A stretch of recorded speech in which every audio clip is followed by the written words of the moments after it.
আসসালামু আলাইকুম। গত ১.৫ বছর ধরে আমাদের দেশের সোশ্যাল মিডিয়া এবং ক্রিকেট গণমাধ্যমের একটা অংশে একটা কমন বিষয় পরিলক্ষিত হয়।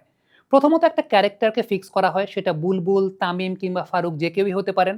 তারপর সেই ক্যারেক্টারটাকে পীর, আউলিয়া কিংবা দরবেশ লেভেলে নিয়ে যাওয়া হয় অতিরিক্ত কথনের মাধ্যমে এবং তাদের প্রতিপক্ষকে পার্সোনাল অ্যাটাক করে ইচ্ছামতো ব্যাশিং করা হয়।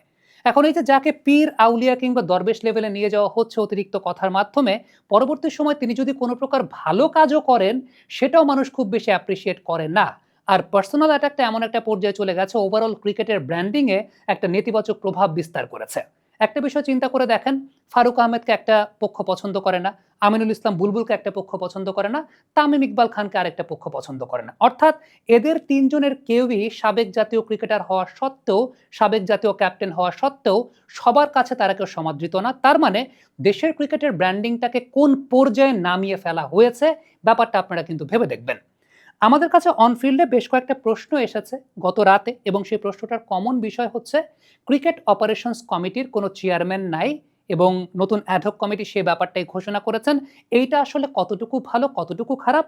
আমি ডেফিনেটলি এক্ষেত্রে কি কি সুবিধা আছে সেই ব্যাপার নিয়ে আলোচনা করব, আবার এক্ষেত্রে কি কি অসুবিধা আছে যদি ইন দ্য লং রান চলে সেই ব্যাপার নিয়ে আলোচনা করব। প্রথমত একটা বিষয় বলে দিই, সেটা হচ্ছে ক্রিকেট অপারেশনস কমিটিটা হচ্ছে জাতীয় দলের ব্যবস্থাপনা committee, selector, coach, coaching staff, national টিমের প্লেয়ার, ন্যাশনাল টিমের ট্যুরস, ইন্টারাকশন, এই সব কিছু মিলিয়ে আসলে ক্রিকেট অপারেশনস কমিটি বা জাতীয় দল ব্যবস্থাপনা এবং জাতীয় দলের সংশ্লিষ্ট ডিরেক্ট ইনভলভ যে জায়গাগুলো সেগুলো হচ্ছে ক্রিকেট অপারেশনস কমিটি। এখন এই ক্রিকেট অপারেশনস কমিটির যে কোনো সিদ্ধান্তই যখন কোনো কিছু হয় না কেন, এটা একটা স্ট্যান্ডার্ড প্রোটোকলের জায়গা, সেটা হচ্ছে পুরোটা কিন্তু পুরো বোর্ডের কাছ থেকে একটা অনুমোদন নিতে হয়। এটা ক্রিকেট অপারেশনস কমিটির একটা কমন প্র্যাকটিসের জায়গা। এবার আমি পুরো বিষয়টা ব্যাখ্যা করার চেষ্টা করছি যে বর্তমান সময়ের প্রেক্ষাপটে তার কোনো চেয়ারম্যান না থাকলে বেনিফিটটা কোথায় আছে এবং ইন দ্য লং রান এটার আবার কোন কোন ধরনের প্রবলেমের জায়গা আছে, সেই পুরো বিষয়টা নিয়ে আলোচনা করব। প্রথমত, বর্তমান যে কমিটিটা এসেছে সেই কমিটিটা কিন্তু এসেছে ৩ মাসের জন্য, অর্থাৎ আগামী ৩ মাসের জন্য বর্তমান কমিটিটা আছে। এরপরে এই কমিটি থাকবে কিনা সেই ব্যাপারটা কিন্তু আনসার্টেন। সো আমিনুল ইসলাম বুলবুলের বা ফারুক আহমেদের ক্রিকেট বোর্ডের যে একটা এই ডিপার্টমেন্টটা বা ন্যাশনাল টিমের ব্যবস্থাপনার জায়গাটার একটা ইকোসিস্টেম ছিল, সেই ইকোসিস্টেমটা প্রোটোকলটা ফলো করেই কিন্তু ন্যাশনাল টিম চলে এসেছে। এখন ৩ মাসের জন্য যদি সেই জায়গাটায় প্রোটোকলটা ভাঙা হয়, আপনি এই জায়গাটায় কোনো একজন ডিপার্টমেন্টাল হেডকে ইনচার্জ হিসেবে দিলেন, এখন সেই ডিপার্টমেন্টাল হেড যদি আলটিমেটলি তার মতো করে সেই জায়গাটা পরিচালনা করতে চায়, তাহলে কি হবে? তাহলে গত ১ বছর ধরে যেই প্রোটোকলে এই জায়গাটা চলে আসছে, এই ৩ মাসের মধ্যে বাংলাদেশের নিউজিল্যান্ডের সঙ্গে সিরিজ রয়েছে, বাংলাদেশের ইন্টারন্যাশনাল ম্যাচ রয়েছে, সেখানে একটা নেতিবাচক বা সেখানে একটা বিরূপ প্রভাব বিরাজ করতে পারে। সো আলটিমেটলি যে বিষয়টা হয়েছে সেটা হচ্ছে, যেই প্রোটোকলটা গত ১ বছর ধরে চলছে ক্রিকেট অপারেশনস কমিটি, সেটাকে ভাঙা হয় নাই। অর্থাৎ এই মুহূর্তে যেহেতু কোনো চেয়ারম্যান নাই ক্রিকেট অপারেশনস কমিটির, সো যারা আসলে এই ডিপার্টমেন্টের ওয়ার্কার আছেন বা যারা এই ডিপার্টমেন্টের ইনচার্জ আছেন বা যারা এই ডিপার্টমেন্টটাতে চাকরি করছেন, তাদের উপরেই দায়িত্বটা দেওয়া হয়েছে যে যে প্রোটোকলটা মেনটেন করে তারা গত ১ বছর ধরে চলছিলেন, এক্স্যাক্টলি সেম প্রোটোকলটা মেনটেন করে আগামী ৩ মাস চলবেন। এবং যেহেতু আগামী ৩ মাসের মধ্যে সিলেক্টর সংক্রান্ত আর কোনো ইস্যু নেই, কারণ সিলেক্টর সংক্রান্ত ইস্যুটা সলভ হয়ে গেছে, বাংলাদেশে শুধুমাত্র দ্বিপাক্ষিক সিরিজের ম্যাচগুলো আছে, বাংলাদেশের ইন্টারন্যাশনাল ম্যাচগুলো আছে। সো আলটিমেটলি যেই প্রোটোকলটা মেনটেন করে চলে এসেছে সেই জায়গাটায় আর কোনো প্রবলেম কিংবা আর কোনো ব্যারিয়ার আসলে এই জায়গাটা রাখা হয় নাই। তো আমার কাছে মনে হয় যে এটা একটা প্রশংসা করার মতোই ব্যাপার, যে ঠিক আছে ৩ মাসের জন্য এই জায়গাটা আপনি কাউকে দিলেন, এখন তিনি যদি তার মতো করে ক্রিকেট অপারেশনসটাকে বা ন্যাশনাল টিমটাকে পরিচালনা করতে চান, সেক্ষেত্রে কিন্তু এটা একটা এই সময়ের জন্য প্রবলেম হতে পারে। হ্যাঁ, definitely in the long run যখন কেউ ক্রিকেট অপারেশনস কমিটিটাকে চালাবেন, তখন তার একটা লং টার্ম প্ল্যান থাকবে যে ঠিক আছে আগামী ১ বছরের জন্য এটা আমার, this is the certain plan. এখন দেখা গেল ৩ মাসের জন্য আপনি একজনকে নিযুক্ত করলেন, তিনি যে পরিকল্পনাটা করলেন, ৩ মাস পরে আরেকজন কেউ যদি আসলো, তখন এই পুরো প্রক্রিয়ার মধ্যে কিন্তু একটা বাধাগ্রস্ততা হবে। যেহেতু ন্যাশনাল টিম অনেক বেশি মাত্রায় সফিস্টিকেটেড একটা জায়গা, ন্যাশনাল টিম খুব গুরুত্বপূর্ণ একটা জায়গা এবং এখানে যারা কাজ করেন ওয়ার্কার হিসাবে তারা অনেক বেশি মাত্রায় এফিশিয়েন্ট। দ্যাটস ওয়াই এই জায়গাটায় খুব সম্ভবত ওই চিন্তাটা করেই আলটিমেটলি এখানে আর কোনো হস্তক্ষেপ বা এরকম কোনো কিছু রাখা হয়নি। হ্যাঁ, কোনো ডিসিশন মেকিং এর জায়গা, কোনো ফাইনাল কলের জায়গা, এমনিতেই ক্রিকেট অপারেশনস কমিটির যে স্ট্যান্ডার্ড প্রোটোকল আমি যেটা জানি সেটা হচ্ছে, নরমালি ক্রিকেট অপারেশনস কমিটির যে কোনো সিদ্ধান্তই যখন হয় সেটা পুরো বোর্ডের অনুমোদনটা নিতে হয়। অর্থাৎ এমনিতেই পুরো বোর্ডের অনুমোদনটা নিতে হয়। বাট ওই যে একটা ফাইনাল কলের জায়গা থাকে, যে কোনো কিছুর একটা ফাইনাল কলের জায়গা থাকে, বা টিমের সঙ্গে সবসময় এর আগে যেমন নাজমুল আবেদিন ফাহিম স্যার থাকতেন, তাকে অনেকে টিএডিএ ডিরেক্টর বলেও সম্বোধন করতেন, হোয়াট এভার ইট ইজ, এরকম পার্সোনাল অ্যাটাকে আমরা যাই না, বা আমি ব্যক্তিগতভাবে যাই না। বাবা, এত এনার্জি কই পাও? এই পাওয়ার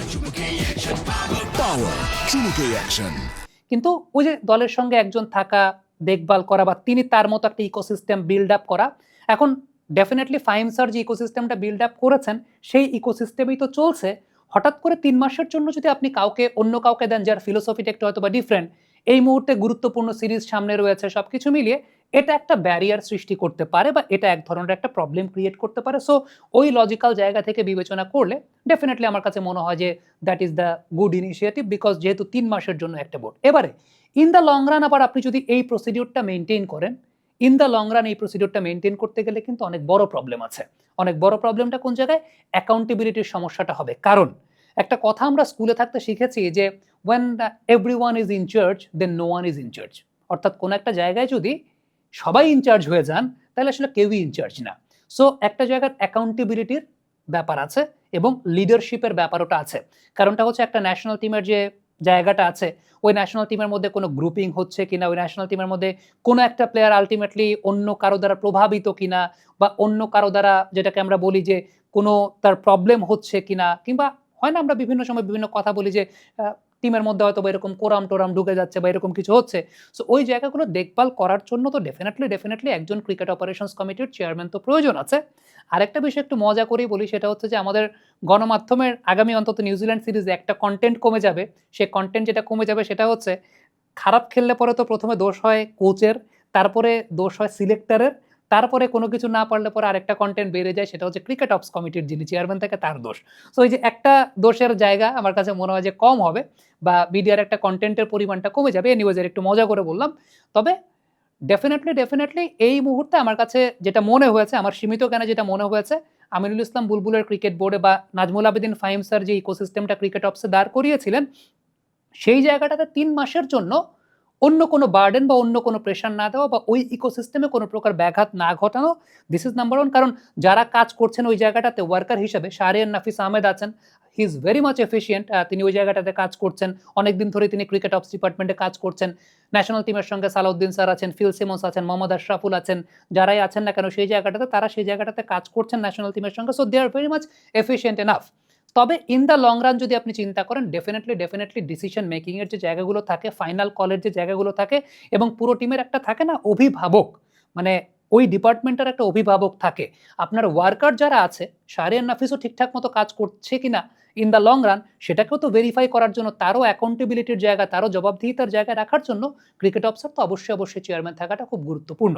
সো আমার কাছে যারা এই প্রশ্নটা করেছেন যে ক্রিকেট অপস কমিটির চেয়ারম্যান থাকা না থাকাতে বেনিফিটগুলো কী কী, আবার সেই জায়গাটাতে ডিমেরিটসগুলো কী কী, আমার কাছে মনে হয় যে ২টা পয়েন্ট অফ ভিউ এর উপর বেস করে আমি সেই জায়গাটা আপনাকে জানালাম যে ডেফিনেটলি এখনকার সময়ের কনটেক্সটে যেহেতু এই বোর্ডটা ৩ মাসের জন্য, ৩ মাসের পর ইলেকশন হয়ে কে আসবেন, কারা আসবেন, মানে থিওরিটিক্যালি তো আমরা বিষয়টা তো জানি না, প্র্যাকটিক্যালি হয়তোবা ব্যাপারটা অন্যরকম হতে পারে।